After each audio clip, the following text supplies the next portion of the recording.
Saludos amigas, amigos. Ustedes sintonizan Acento TV y este es su espacio de entrevistas y comentarios a partir de ahora. Recuerden ustedes que nos están sintonizando en el canal 38 de Claro TV, en los canales 39 y 439 de Altiz y en el canal 41 de Star Cable en Santiago de los Caballeros, también en las páginas acentotv.do y acento.com.do. El tema de este día, en a partir de ahora, un vistazo a la situación de nuestra democracia. Y vamos a conversar con el doctor Carlos Pimentel, abogado, especialista en transparencia, que es el director ejecutivo de la organización Participación Ciudadana, capítulo dominicano de Transparencia Internacional, una entidad que no necesita presentación, tiene una labor de muchos años de aporte a la democracia dominicana. Vamos a una brevísima pausa antes.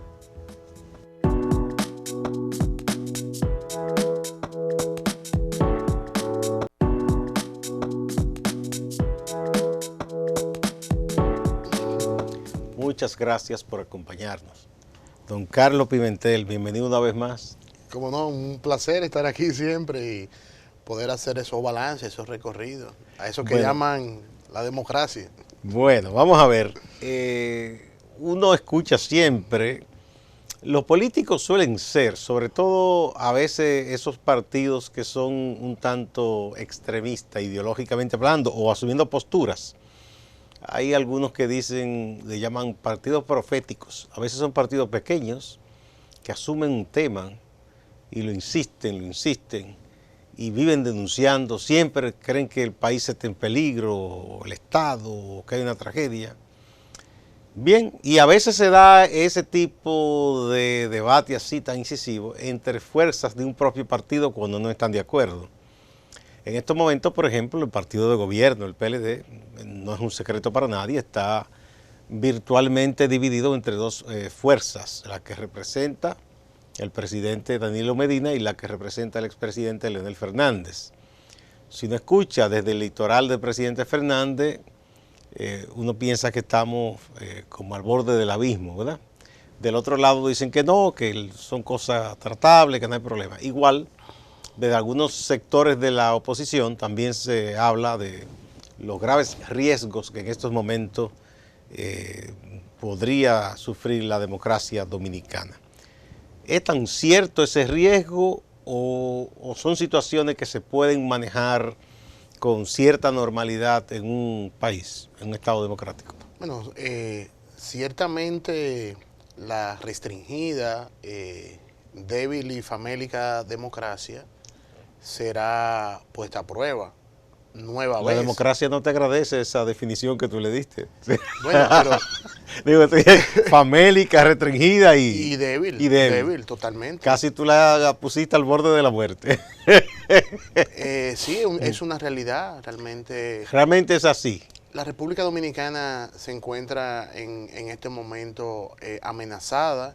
Las pequeñas conquistas democráticas y los anhelos de sectores que queremos apostar a profundizar la democracia y a devolver el poder al pueblo y una democracia, no solamente la democracia electoral, sino una democracia que garantice derechos, una democracia que garantice la calidad de vida de la gente. Es efectiva. Porque al final es esa la democracia. Algunos creen que la democracia es ejercer el derecho al voto cada 4 años.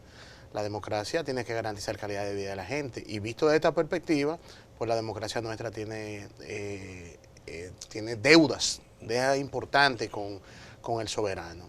Obviamente el enfoque siempre de la democracia se concentra en lo electoral y en este momento pues vamos a una contienda electoral que, como toda contienda, tiene sus complejidades. Esta tiene características muy particulares, muy marcadas y sobre todo que van a someter la institucionalidad del país, la institucionalidad democrática electoral, van a ser sometidas a prueba. Entiéndase, la Junta Central Electoral y el Tribunal Superior Electoral, que en un periodo de 8 meses tendrán que uno arbitrar 3 procesos electorales y otro estar preparado para resolver controversias que se van a generar de esos procesos, que sin lugar a dudas tendrá muchos niveles de conflictividad. Y sobre todo en el marco de la aplicación e implementación de dos leyes nuevas, dos leyes como es la ley de partido, la ley de régimen electoral, que salieron del Congreso con debilidades, con contradicciones, y ahora amenazada por sectores vinculados al partido de gobierno que cada artículo lo interpretan, y lo interpretan en una dirección y en otra.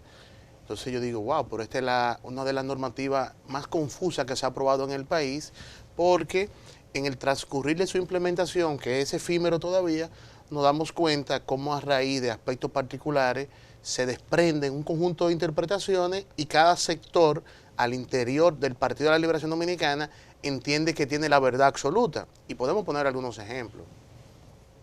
Lo primero es con relación a la modalidad de selección de los miembros de los precandidatos en los partidos. Bueno, la tendencia del danilismo apostó e impuso que sean primarias abiertas, y la tendencia del presidente Leonel Fernández prefería que era una primaria cerrada. Y obviamente la interpretación se daba en función de los intereses políticos particulares de cada sector.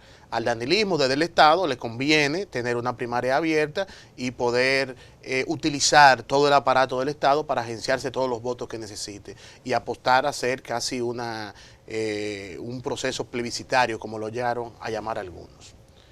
Otra prueba que se da precisamente por esas diferencias al interior del Partido de la Liberación Dominicana está relacionada con el arrastre, y cómo la Junta Central Electoral, que en cada acción que tome tienen que aumentar sus niveles de credibilidad, sus niveles de autoridad, sus niveles de confianza, se coloca en una posición que pareciera ser que está de acuerdo con las dos posiciones que existían en el país.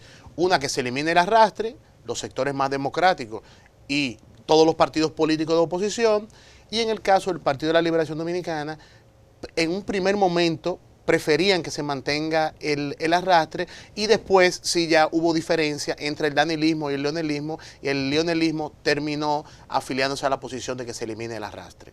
Entonces, ahí se da otra vez como la interpretación de la ley, que ciertamente tiene dos articulados confusos con relación al arrastre, que tenía que prevalecer la disposición constitucional de que el voto debe ser directo, y la Junta se puso en el medio y también pone en tela de juicio su nivel de autoridad.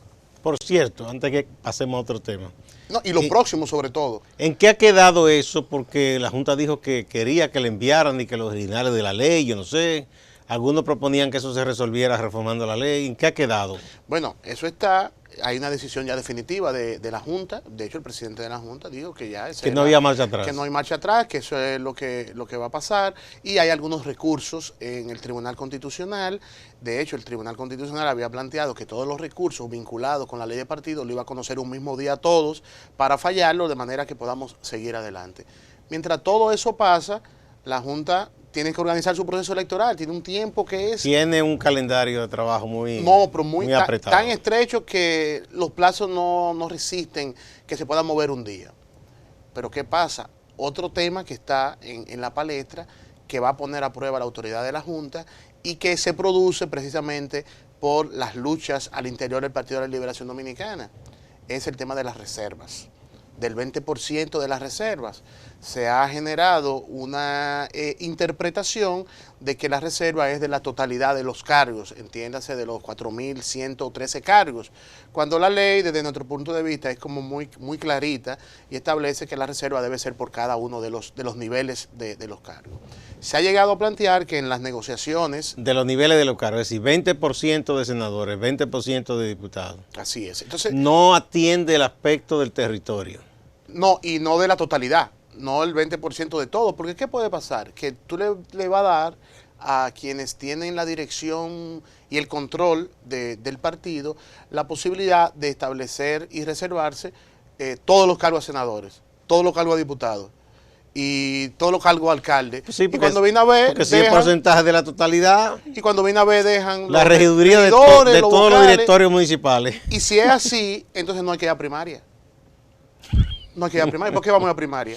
Entonces, ese es un tema que hay que prestarle mucha atención. Y de hecho, porque el tema de la reserva se ha convertido en este momento en parte central de las negociaciones entre las dos tendencias del leonelismo y el danilismo.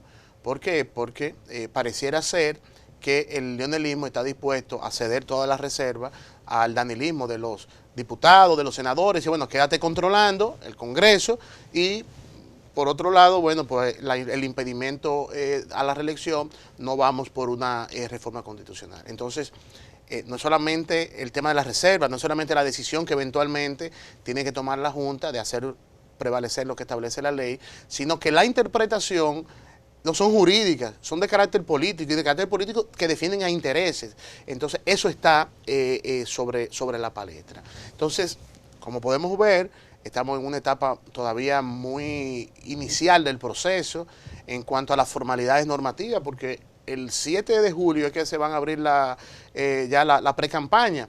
Entonces, a partir de ahí sí vamos a ir un poquito más acelerado y la Junta tendrá que ir mostrando mucho más decisiones con relación al cumplimiento del calendario electoral y las distintas medidas que tiene que tomar. Y de hecho, tiene algunas medidas que están atrasadas y que nos preocupa que esas medidas no se puedan concretizar.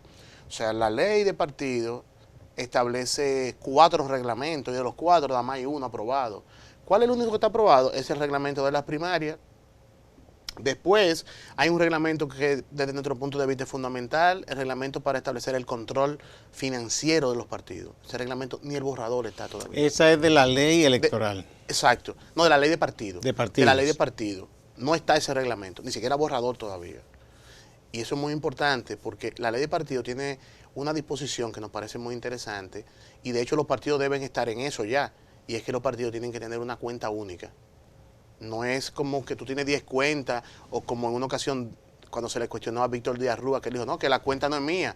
En la cuenta que yo recibí unos recursos de Odebrecht no es mía, es del partido. Entonces no, el partido tiene una sola cuenta. O el mismo Temito Clemontá dijo eso. Y en esa cuenta, ¿qué tiene que haber? Los fondos públicos y los fondos privados. De manera que la fiscalización y el control sean mucho más efectivos. Transparencia, en otra palabra. Entonces, falta ese reglamento. Falta el reglamento de registro y control de los contribuyentes. Falta el reglamento de propaganda y publicidad. Y estos son elementos muy importantes porque es lo que viene a garantizar mayores controles, mayores niveles de transparencia del dinero en la política. Si no se logra organizar estas disposiciones y las instituciones que manda a crear de la unidad financiera al interior de la Junta, ya esos topes que pusimos del gasto, que verdad no fueron topes, pero si no se logra organizar quién le va a dar seguimiento a eso, ahí sí es verdad que no hay forma de controlar eso.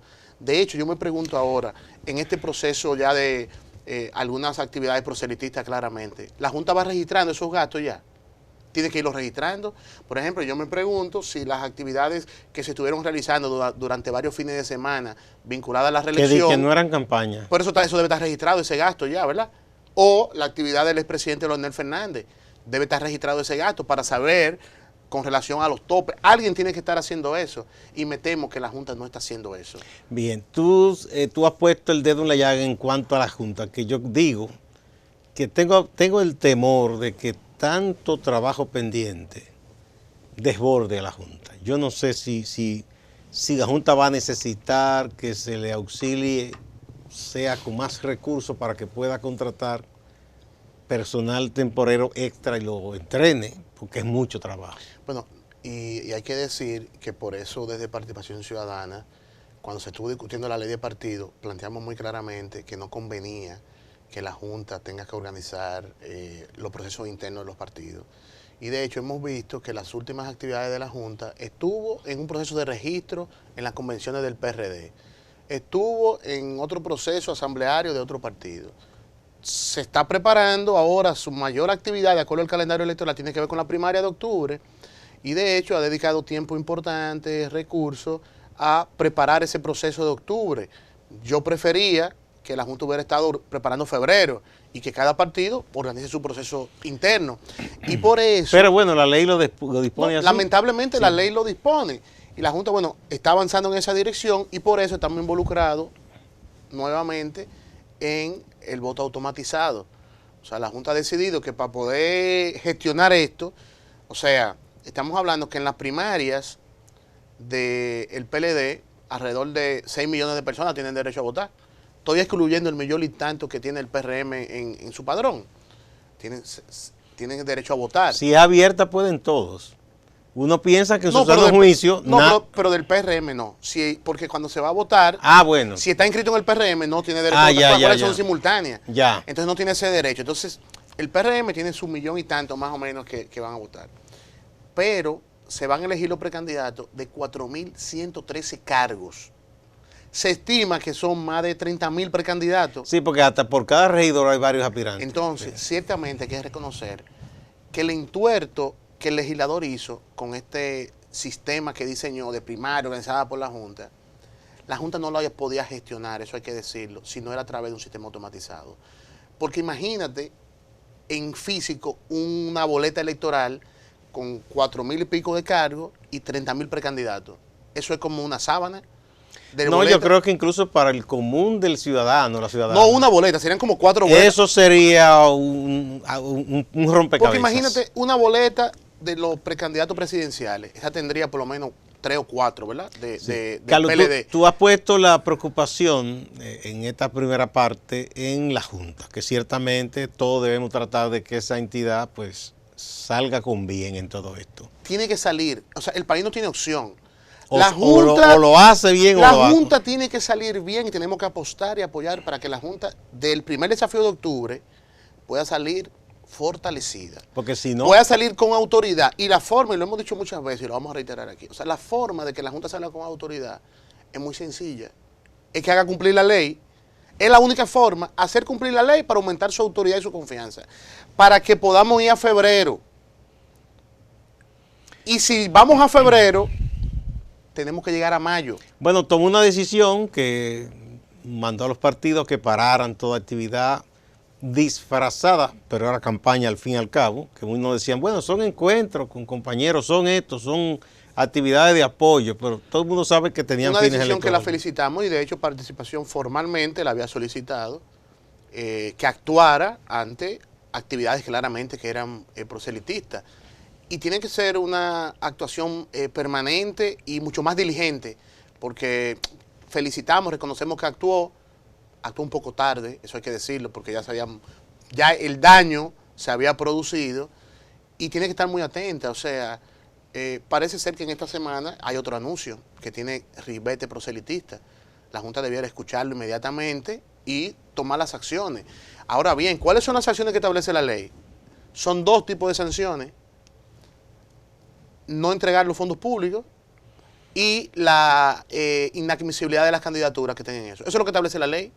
Entonces la Junta muchas veces le da vuelta a aplicar la ley, porque recordemos que cuando el movimiento Bien Común fueron a la Junta Central Electoral con una solicitud formal, la Junta dio un plazo de 15 días para que quiten la valla. Yo todavía estoy buscando en la ley donde dice que la Junta tiene que dar plazo para que quiten la valla. No está eso. Además que yo creo que eso no lleva tanto tiempo quitarlo, ¿verdad? Que Por no? eso actuar. La ley dice que la Junta se auxilia del ayuntamiento, del municipio, donde está, con auxilio de la fuerza pública y quita las vallas. Eso es lo que dice. Entonces tiene que hacer cumplir la ley. Pero incluso ni siquiera a eso se tiene que llegar, porque esas vallas son de empresas que ganan dinero haciendo esa publicidad. Así basta con que el candidato, si va a cumplir, diga, mira, la Junta me dijo que no puedo, por favor, demóntame eso. Y le corresponde a la empresa, ni siquiera se tiene que emplear al servidor público para eso. Carlos, te decía, tú te has fijado en lo de la Junta, pero más allá de eso, porque la Junta, este es un proceso muy especial, vamos a estrenar, a debutar en varias cosas, primarias organizadas, obligatorias. Tenemos muchas cosas. En febrero voto preferencial. Voto preferencial, muchas cosas. ¿Sabes cosas. cuántos dominicanos van a votar en el exterior? 520.000 dominicanos en el exterior. Eso es una provincia grande. Pero en el 2016 votaron casi 300.000 y tanto, y ahora 520.000. O sea, en el exterior se puede decidir lo que va a pasar aquí.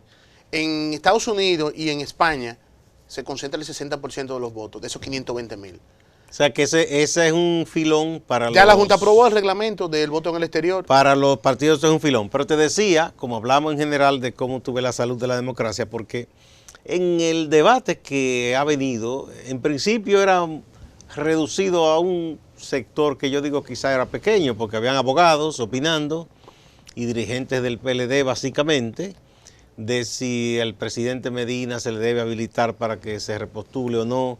Pero ya la cosa ha tomado un ribete mayor, porque ya se habla de dirigencia en el Congreso, diversas modalidades en que dicen los que apoyan la repostulación del presidente Medina que lo pueden hacer. ¿Tú piensas que ese hecho en sí mismo puede debilitar la democracia? El hecho que se presente un proyecto de reforma constitucional en estos momentos. Totalmente. ¿Por qué? Lo primero es que no existe una fórmula democrática o institucional para habilitar al presidente Danilo Medina. Vamos a poner un punto ahí, Carlos, me están haciendo señas. Tú dices que no existe una fórmula institucional y democrática para habilitar al presidente para 2020. No. Vamos a ver por qué. Vamos a una pausa primero.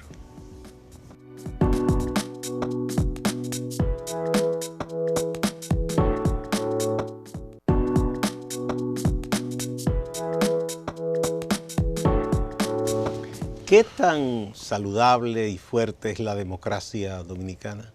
Sobre este tema estamos conversando con Carlos Pimentel, abogado, especialista en transparencia y director ejecutivo de Participación Ciudadana, la entidad que es capítulo de Transparencia Internacional en República Dominicana. Tú decías que no hay forma en que eso se haga, que no sea de manera atropellante y que no hay una vía institucional en que se pueda hacer. La democracia nuestra se encuentra en unos niveles de tanta precariedad que el hecho que en la agenda pública se esté debatiendo la posibilidad de la imposición de la reelección para un tercer periodo es la muestra más elocuente.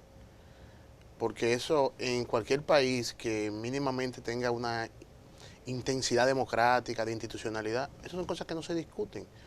Que la Constitución establece un periodo, otro y nunca más, y ya hay punto. Déjame hacer de abogado del diablo. Sí. Y el abogado eres tú, yo no. Pero, muchos abogados dicen, no solo con este tema, con cualquier otro. Bueno, finalmente las cartas magna, las cartas fundacionales de un país, la regla general, la ley sustantiva, como ustedes llaman, finalmente es una ley. Y toda ley puede ser reformada en una circunstancia determinada. Por eso, en el caso de la Constitución, lo primero que se aprueba es una ley que diga o que demuestre que es necesario reformarla. ¿Cómo se podría, en este caso, si te tocara a ti la difícil tarea de redactar ese proyecto, justificar con una ley que en este momento es necesario esa reforma? Que no hay forma. Y tú dices que no hay forma. Y tienen no hay forma legítima, legal y decente de hacerlo. Pero la historia de la reelección en la República Dominicana nos debe servir para aprender lo que no debe ser nunca más. Lo que no debe ser. O sea, lo que están ¿Cuáles planteando... ¿Cuáles antecedentes tú mirarías ahora para decir, mira lo que ocurrió, esto no puede ser? Mira, lo primero es que el danilismo empezó con varios globos de ensayo. Primero, tenían la hipótesis de que la reelección era un derecho humano y que se le violaba el derecho al presidente Danilo Medina. Y trataron de instalar ese discurso. Ese fue el mismo de Evo Morales, de Daniel Ortega. Trataron de instalar ese discurso. Del gobierno venezolano Parece también. que eso no le dio resultado. Y obviamente, ese, desde nuestro punto de vista, tiene unos niveles de argumentación que no son muy sostenibles. Entonces parece ser que ese globo de ensayo, para irse vía el Tribunal Constitucional, parece que desistieron de esa tarea. Y obviamente la única vía abierta que tiene el danilismo ahora es buscar una modificación en el Congreso. Para lo cual, aquí se habla a veces hasta de manera como natural, que se dice que le hacen falta X cantidad de votos. Y cuando le hace falta esos votos, lo que están sugiriendo es que faltan comprar legisladores, que es lo que ha pasado en la historia de la reelección en la República Dominicana cuando se trata de imponer. Algunos le llaman a eso, o le han llamado en el pasado, compra de voluntades, pero eso no existe tampoco, compra de voluntades. Es el Congreso convertido en un mercado para garantizar los intereses de un grupo que está enquistado en el poder para perpetuarse a través de la acumulación originaria. Eso es lo que hay ahí. Entonces, obviamente, las condiciones, vamos a decir, objetivas para avanzar en una aventura de esa naturaleza no son las mismas que tuvo el presidente Danilo Medina en el 2016. Lo primero es que él va a tener que llevarse a su partido de encuentro, tiene que llevarse a su partido por delante. Probablemente al interior... ¿A su partido o al grupo del presidente Fernández? Bueno, a su partido y con al grupo del presidente Leonel Fernández. Digo porque él cuenta también con un grupo que lo apoya. Obviamente. Y probablemente en el comité político él pueda lograr que se apruebe la introducción en el Congreso de una modificación constitucional. Dicen que ahora lo van a hacer primero en el Congreso y después lo van a llevar al comité político. Sí, el día pasado hubo una intentona en esa dirección y no hay duda que hay legisladores que estarían en esa disposición. No hay duda que si se avanza en esa dirección, las tensiones políticas van a aumentar en el país, la presión hacia el órgano electoral será mayor, la oposición política no partidaria está obligada de expresarse de una forma mucho más enérgica. Cuando digo la oposición política no partidaria es porque muchas veces aquí cuando hablamos de la oposición nos vamos inmediatamente a la oposición partidaria. Y aquí hay una oposición social y política que está ahí, que de la forma tan avasallante que se tendría que hacer un proceso de modificación constitucional, sin duda va a elevar el nivel de tensión política en el país y eso va a hacer que el proceso electoral necesariamente empiece a tener otras características. Pero además, tratando de pensar un poquito más lejos, eso implicaría que nosotros tendríamos, luego del proceso electoral, tendríamos 4 años de mucha tensión en el país, porque estamos hablando, y lo hemos señalado, que para lograr ese despropósito hay que barrer con toda lo que queda de esa débil institucionalidad. Y entonces, sin lugar a dudas, sería lacerar de una forma muy grave el ya débil sistema democrático. Yo lo veo como una aventura de esa naturaleza, tratar de avanzar en esa dirección, y ya vamos viendo algunos signos de lo que implica, porque hay 2 ministros del danilismo que cada vez que hablan es una expresión de autoritarismo, de caudillismo y de ignorar a todo aquel que tiene una idea totalmente diferente. Entiéndase Peralta y Gonzalo Castillo. Pero también hubo 2 ministros que dijeron públicamente que no estarían de acuerdo con una repostulación. 2 ministros que no son de la estructura partidaria. Pero uno de ellos tiene un cargo muy importante, los que dos. es Isidoro Santana. No, y también el ministro de Energía y Minas. Sí. O sea, son 2 ministros, sí, pero no son de la estructura partidaria. Y probablemente, bueno, una declaración que ellos lo ven como una posición, vamos a decir, de ellos, de su concepción con relación a la reelección, pero lo que hay que ver es la respuesta que le dio un ministro ya que sí es de la estructura política partidaria y del danilismo, prácticamente como Gonzalo Castillo. Lo mandó a callar. ¿Y de qué forma? Aunque Isidoro ripostó y dijo que no, que él tiene derecho a hablar y que todo el mundo tiene derecho a hablar. Sí, así es. Y eso hay que preservarlo, que todo el mundo tenga derecho a expresarse. Pero ciertamente la intención reeleccionista, todo eso que lleva se incrementa el autoritarismo, el caudillismo. Ahora bien, vamos a ver, tú dices sectores sociales porque hace un año atrás, con mucho optimismo, tanto políticos dentro y fuera del PLD que no están con una posible reelección, como gente que hace análisis político, decía, no, los poderes fácticos todos se van a poner a una.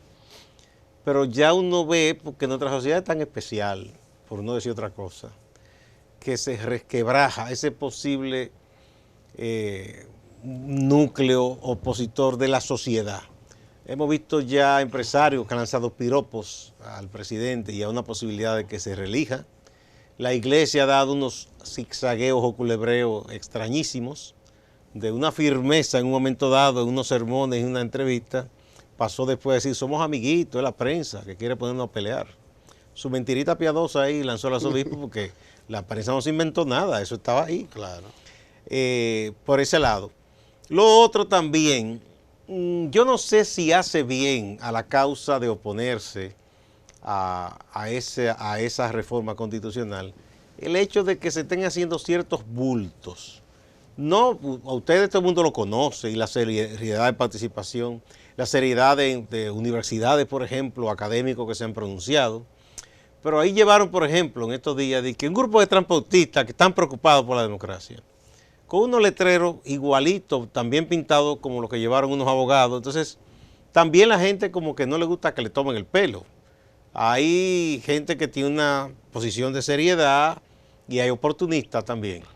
Ah, no, claro. En la viña del Señor, en la viña del Señor hay de todo. Yo vi un grupo último que se presentó, que tengo amigos que respeto mucho, que están en esa última coalición, pero también hay unos personajes que todo el mundo sabe cómo han brincado de un lado a otro también. No, y además que tienen una posición en relación a la reelección consecutiva para un tercer periodo, pero en el pasado estuvieron de acuerdo con la reelección. Con 40 reelecciones. O están de acuerdo con la reelección interrumpida.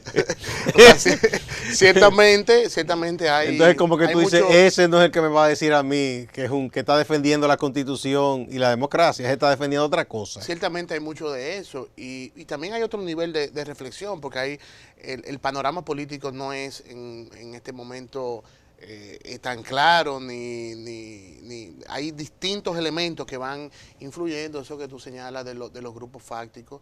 Yo pienso que no hay una posición tan homogénea como en el pasado, porque ciertamente tú tienes grupos empresariales que se mantienen afiliados, otros piropean, pero hay otros que están... Algunos al cambiar de directivos hay otros que han cambiado el discurso. También, eso se da, pero no es tan homogéneo el discurso de apoyo, sin reservas. O de rechazo también, Tampoco. no es homogéneo. Aquí hubo momentos en que el empresariado y la iglesia y muchos otros sectores dijeron no presidente. Sí, bueno, en la experiencia más reciente del 2016, no fue así, era sí presidente, el sector empresarial, ahí la iglesia, no hubo todo el oposición, mundo. pero, No pero hubo. en 2004, por ejemplo, yo creo que no hubo un grupo empresarial o social que apoyara a Hipólito en eso. No, ciertamente. Y en esta oportunidad no vamos viendo el nivel de beligerancia ni para una cosa ni para otra, pero se sabe que al interior hay cuestionamiento o ojeriza, por lo menos están en una expectativa, están viendo, no están tan desbocados con el nivel de apoyo a nivel del sector empresarial y al mismo nivel de la iglesia. Hay otro nivel de reflexión que tienen algunos que me gustaría traer a la mesa, y es que tal vez a la oposición política le conviene que Danilo avance hacia la imposición de la reelección y hacia buscar un tercer periodo. Eso pudiera lograr... La oposición política, pero yo veo que la oposición es tan vehemente o más que el propio grupo de Leonel, oponiéndose a eso. Lo que pasa es que a veces a la oposición tal vez sería bueno ponerle como nombre y apellido, porque muchas veces cuando se va a la oposición inmediatamente el radar va al partido político que tiene mayoría. Bueno, poniéndole nombre y apellido, el PRM sí, oficialmente ha estado muy firme contra, de hecho, tiene un núcleo de diputados que es fundamental para saber si eso se aprueba o se rechaza. Y ellos se mantienen muy firmes. Acuérdate que en una ocasión hubo firme y firmé. Entonces tenemos que tener cuidado y sobre todo el PRM tiene un desafío enorme, porque si esos legisladores firme, inmediatamente el nivel de descrédito hacia esa organización que no tiene la forma de tener un mínimo de control de su estructura política de representación, tendrá muchos cuestionantes. Ahora, hay una oposición política social, tal vez no organizada, que está ahí, que no la vemos, que no tiene un nivel de presencia y opinión, pero que está en el, como le llaman, el hartazgo, que está en el hartazgo. No, eso es verdad, Carlos, pero yo te digo, en la política pura y dura, esa oposición, que yo creo que quizás es una reserva moral de la propia sociedad, gente muy firme de principios, esa no, lamentablemente, no tiene el acceso a poder votar en un congreso. Esa es la desgracia. Sí, o sea, ciertamente. Entonces ahí viene el problema de eso que hablábamos al principio, de la famélica democracia, que una decisión tan importante como modificar la Constitución para habilitar un presidente para un tercer periodo queda en manos de una representación usurpada. Y si se hace por medio de un plebiscito. Mira, algunos lo han planteado y de hecho alguien había impuesto una acción de amparo buscando como ese camino, y algunos entendían que ese camino era peligroso porque podía permitir que con el uso del Estado y las acciones clientelares, pues tú pudieras estar Ganaran la misma fuerza que quieren la reelección. Habilitándole, claro. Pero hay otra cosa también a todo esto. Yo no sé, he reflexionado mucho qué tanto convenga a quienes quieren la alternancia estancarse solo denunciando ese hecho. Hay que denunciarlo, obviamente. Tú no estás de acuerdo, no. Y sobre todo si se hace de la manera en que se ha dicho que se hará, que atropellando o persuadiendo gente por método non santo. Eso por un lado. Pero la historia aquí nos dice que cuando la voluntad de la mayoría de la población va en una dirección, mira, por más poder del Estado. 1978, claro, Balaguer. claro. 2004, Hipólito. Hipólito, claro que sí. Con todo lo que es, no se pudo. Entonces yo creo que realmente quizás se esté descuidando lo más importante, yo situándome como que estuviera en un partido de oposición, que es tratar de fortalecerse como organización en el seno de la sociedad e ir convenciendo, ¿verdad? Vendiéndole, promoviendo su idea, su oferta política, su propuesta de gobierno a la mayor cantidad de ciudadanos posible para tratar de, en las urnas, que es donde se puede hacer lo mejor, lo principal, que es ganar, poder ahí obtener el triunfo, porque fuera de los que tienen presencia en el Congreso, los demás sectores, es poco lo que pueden hacer. Por eso, dos cosas, una hipótesis que avanzar Danilo en la reelección puede ayudar a la articulación, a la cohesión de la oposición, y segundo, que si la oposición partidaria tuviera en esa dirección, esos grupos fácticos que están viendo con reserva, lo hacen porque no están viendo una oferta electoral confiable y creíble que le genere certidumbre a sus intereses. Entonces, obviamente, ahí puedo estar de acuerdo que en la medida que esa oposición va generando certidumbre hacia los intereses de la población, los intereses de los grupos económicos, económicamente activos, pues obviamente eso se va convirtiendo de por sí en una pared que puede frenar los niveles de las intenciones reeleccionistas, porque tú tienes grupos que seguramente lo que están viendo que este país siga funcionando con ciertos niveles de gobernabilidad que le permita hacer negocios y muy poco le importaría que sea uno u otro. Sí, no, el dueño del dinero en todas partes del mundo, más que cualquier otro sector social, el inversionista, lo que busca es certidumbre. Eso es. Y ese precisamente del discurso del PLD es una parte que ellos venden, diciéndole nosotros al dueño del capital, al dueño de los negocios, le garantizamos esa certidumbre. Hay otra certidumbre que ellos garantizan, que es a la persona más pobre, que le transfieren un poco de recursos todos los meses y eso se va ampliando, ya tienen 1.300.000. A esa gente también hay que garantizarle, si no esa, otro tipo de certidumbre, que la gente sepa que no quedará desamparada. Y yo no sé si ahí, qué tan creativa ha sido la oposición. Bueno, porque con denunciar simplemente eso, tú no te vas a ganar a esa gente. No, totalmente. Al contrario, va a decir, espérate, te me va a quitar lo poco que me dan.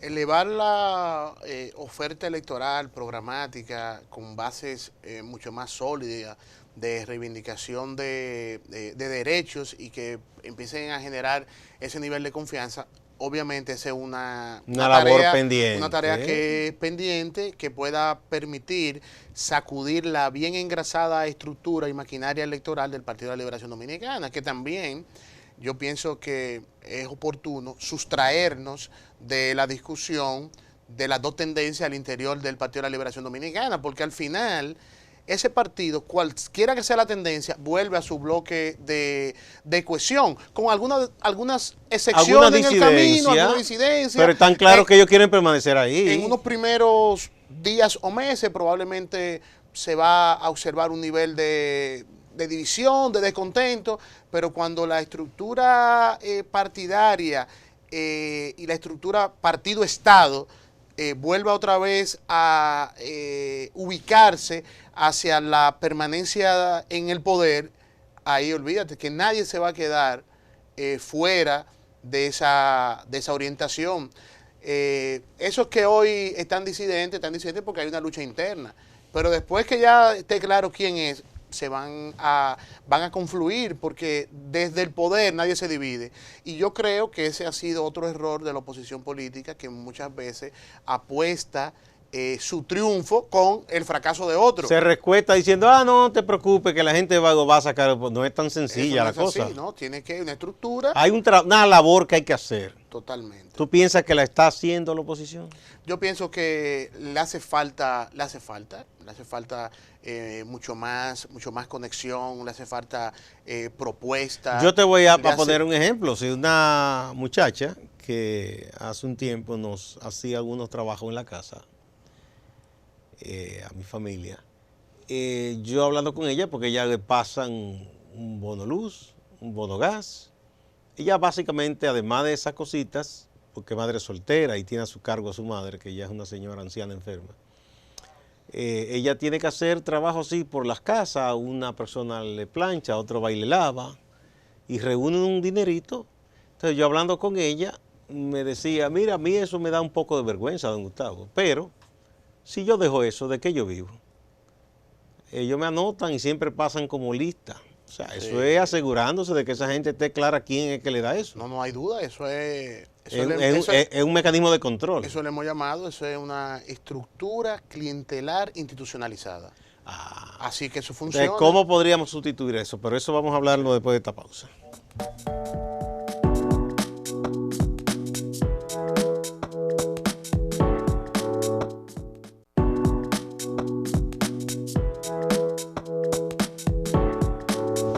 Muchas gracias por continuar a partir de ahora. La democracia dominicana, ¿qué tan fuerte está? ¿Qué tan débil? ¿Qué se puede hacer para mejorar la calidad de la democracia con sus instituciones?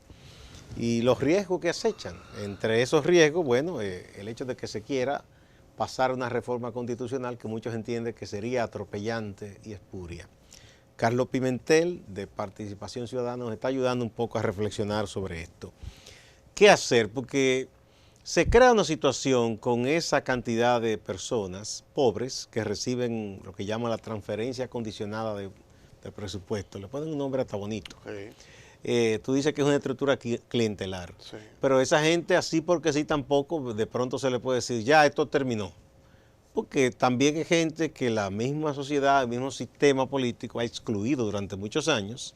Y si bien esa no es la solución a su salida definitiva de la pobreza, es un alivio que no se puede eliminar sin que exista otro mecanismo de soporte y de auxilio. No, ciertamente las estructuras que ha creado, generado y mantenido el Partido de la Liberación Dominicana, le ha permitido pues tener primero, una maquinaria electoral engrasada y segundo, contar con unos votos cautivos que están ahí. Si a eso le sumamos la empleomanía en el sector público, que estamos hablando de 750,000 personas en el servicio público. Eso incluye a policías y militares. Sí, ahí le des cuenta, pero los familiares, ahí su... Sí. Y no todos los que están en el Estado son votantes PLDistas. Puede haber gente que diga, no, a mí no me interesa, o no voto, o yo tengo compromiso histórico con tal partido. Y otros votarán por quien entienda, pero no hablan. Exacto. Tienen que resguardarse están callados ahí, trabajando. Su preferencia. Y no opinan, aunque tengan deseo de hacerlo. No hay duda que ese es el reto más importante. Y me parece que para afrontar ese reto, la estrategia debe partir de un mayor nivel de conciencia, de articulación que venga desde lo territorial, desde lo local. La oposición política tiene que agenciarse mayores niveles de representación en el ámbito local y de ahí ir construyendo y sobre todo sobre la base de un amplio proceso de unidad, de coordinación, de articulación. Independientemente de que hay esfuerzo en esa dirección, deben avanzar un poquito más y tener pendiente sobre todo la construcción del poder, cómo se debe dar, porque a veces queremos asumir una representación sin construir poder, y construir poder en el ámbito local, tratar de tener niveles de representación en el ámbito de los ayuntamientos, en el ámbito legislativo, y desde ahí pues también mostrar, porque también ha faltado eso, mostrar que existe una cultura, una práctica, una forma diferente de gestionar lo público, que envíe un mensaje de manera muy clara de que no solamente en el discurso, sino ni en la oferta, sino que en la práctica concreta también existe una manera distinta de administrar lo público. Entonces, esa va a ser una tarea enorme que tenemos por delante, y sobre todo ver la política como proceso, porque a veces vemos que se tiene un horizonte muy corto. A veces se tiene un horizonte de 4 años y en el peor de los casos son horizontes de 2 años y de 3 años. Necesitamos una visión política que pueda pensar, construir yo veo a veces más allá del 20. Que nuestros políticos, sobre todo los que incursionan a veces con discursos novedosos, interesantes, irrumpen en la opinión pública, a veces quieren calcar lo que ha ocurrido en otros países. Porque son situaciones históricas muy distintas. No, hemos cometido errores. Que dicen, por ejemplo, bueno, en Panamá hubo uno que se desprendió del partido de poder y buscó el poder y ganó. Sí. O en tal sitio vino de un partido totalmente... Pero no tenemos que partir de nuestra realidad. Que es muy distinta. Aquí Sí. hay unos arraigos de la gente a la sigla de los partidos. ¿Tú te acuerdas que hubo aquí una efervescencia con el padre Toño? Sí.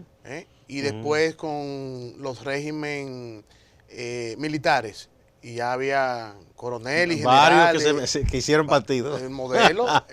Entonces, ciertamente nosotros tenemos que partir de nuestra realidad. Por suerte que ninguno llegó. Y con esa realidad, ver cómo poder construir verdaderamente un discurso, una práctica, una organización que sea creíble. A mí me da un poco de risa porque a veces hasta los nombres copian.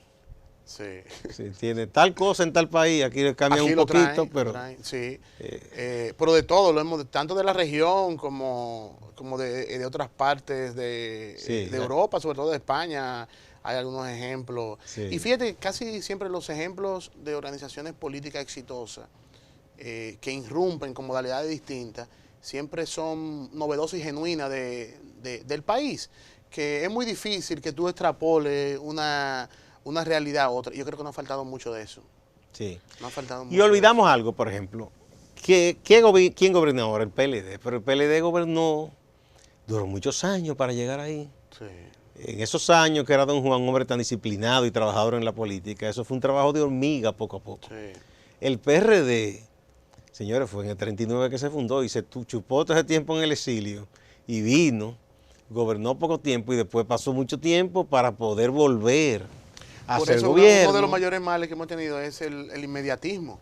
El Partido Reformista, aunque tú dirás, bueno, Balaguer estuvo enquistado en la dictadura, pero fue una estructura que sin él estar aquí, Lora y otros fueron construyendo, formando. Y luego que salió de poder duró 8 años fuera, o sea, y aún así desbaratado casi como está, es una sigla que tiene su gente que la sigue. Entonces, no es tan fácil hacer un partido nuevo y de pronto ganar. No, y además eso que surge así muy coyuntural, muy inmediatismo, uno entusiasmo de 2 o 3 meses, piensan que van a construir y después pues viene el desánimo, viene la frustración. Y hay que tener en cuenta que después de este proceso electoral, yo estimo que son pocos los partidos que van a quedar. Porque esa ley electoral... Por lo menos registrado en la Junta. Sí, no, pueden quedar organizaciones, y clubes de amigos y gente que se reúne para hablar, pero partidos reconocidos, yo pienso que muchos... ¿Tú piensas que yo veo que eso me parece que eso es malo para la democracia? Claro que sí, porque mucha gente dice, no, eso está bien, porque todos esos partiditos lo que buscan es, que si o qué, es de oportunista, pero bueno, igual en los grandes hay muchísima gente oportunista, entonces yo creo que la diversidad no es mala. Sí. Hay gente que hasta te puede hasta caer mal personalmente, pero tiene derecho a decir lo que cree. Como está diseñado ahora el sistema de partidos, yo estimo que caminamos a que van a desaparecer en decenas y que está apuntado a la construcción De dos. de un bipartidismo. Sí, porque el Bipartidismo. mismo Partido Tú Reformista y tienes el ahora PRD, partidos ahora de reciente el mismo Partido incorporación. Reformista y el PRD, si no se preparan bien, pudieran quedar fuera. Bueno, por los datos que le dan las encuestas ahora, tú dices, bueno, si ahora hay elecciones, están fuera ya. Pero tú tienes partidos de reciente creación que no se pueden aliar. No pueden ir en alianza ni en coalición. Y como no se pueden aliar, probablemente por sí solos no van a tener... Y la ley los obliga a que participen también. La ley los obliga a que participen. No pueden ir aliados. No van a sacar los votos necesarios y van a perder el reconocimiento. Entonces, después del 20, nosotros vamos a tener, obviamente, una total recomposición. Porque tú vas a tener partidos que van a perder el reconocimiento por decenas. Y probablemente nos encaminamos a un bipartidismo. Pero también hay que decir que en estas elecciones puede ser que empecemos a ver asomos de esa naturaleza, porque todo indica la posibilidad de una gran polarización entre el PLD y la otra fuerza. Porque ahí veo un interés, o un ambiente más bien, de unidad, de distintos esfuerzos. Bueno, en estos días ya 8 partidos anunciaron que iban juntos. Pero el problema que yo veo con esa unidad es que es una unidad segmentada todavía. Es decir, hay pequeñas organizaciones que dicen, no, yo con ese yo no me junto. Entienden que es químicamente puro el asunto. Algunos inclusive ni siquiera tienen moral para eso, porque participaron de gobiernos muy cuestionables, aunque ellos mismos no pero fueron. Pero estuvieron ahí, claro. Aunque ellos no metieran la mano, Sí, pero que no pueden venir ahora diciendo que no se juntan con esto y el otro, porque estuvieron en pero cosas. Tú tienes, por ejemplo, en estos días, 8 partidos anunciaron que van juntos. O puede Sí. ser que la misma ley de partidos le está diciendo, júntense. No, eso es lo más probable. Yo digo, pero eso es una cosa que todo, un bloquecito aquí, otro bloquecito aquí. Sí. Pero yo no veo todavía la posibilidad de que se piense como en una coyuntura como lo que pasó en 78, 74, que toda la oposición dijo, no, es todos a una. Pues debemos sacar ese... Probablemente entonces la hipótesis que si Danilo impone la reelección puede conducir a eso. ¿Verdad? Puede ser, esa es una hipótesis. Que ante la imposición burda de la reelección, la oposición se vea en la obligación de actuar en bloque. ¿O es un deseo eso? Algunos incluso ven más allá y dicen que pudieran hasta pactar con Leonel Fernández y su grupo. Pero entonces ahí se caerían muchas cosas, porque... Sí, entonces ahí sería el tipo de unidad que no deseamos.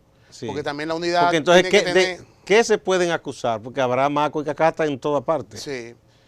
Entonces, no, es un tema bien, bien complejo, porque no es solamente la unidad por la unidad. Debe haber mínimamente un nivel de acuerdo sobre la base como de principios mínimos. Pero el tema es que hay propuestas en ese sentido. Nuestra dirigencia política hasta ahora no ha mostrado madurez de articulación, de ceder y de unidad. No la ha mostrado. Incluso mi mayor preocupación ante una crisis institucional en el país es la imposibilidad de ponernos de acuerdo para poder avanzar luego. Porque es que nosotros vemos la imposibilidad práctica.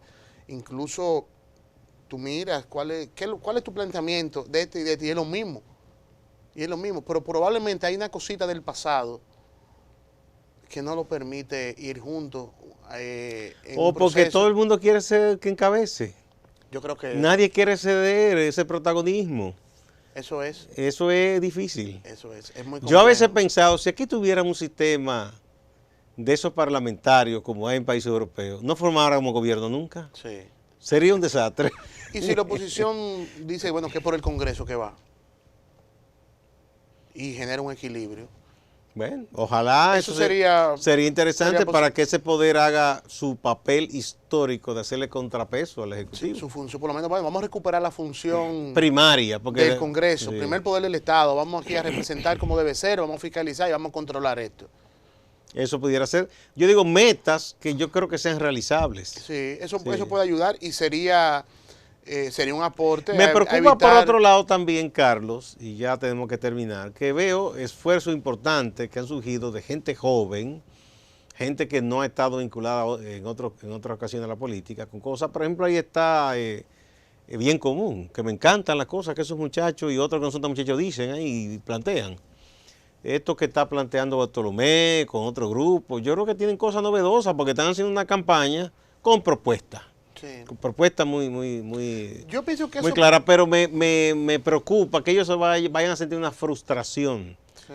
por una participación aislada que lo va a relegar a plano de votación que serían insignificantes. Sí, yo pienso que Me preocupa es un eso. hecho como interesante a destacar, que hemos visto que han irrumpido caras nuevas, liderazgos nuevos, No, jóvenes, y con propuestas, haciendo buena política. con propuestas, Haciendo buena y política. eso yo creo que es positivo.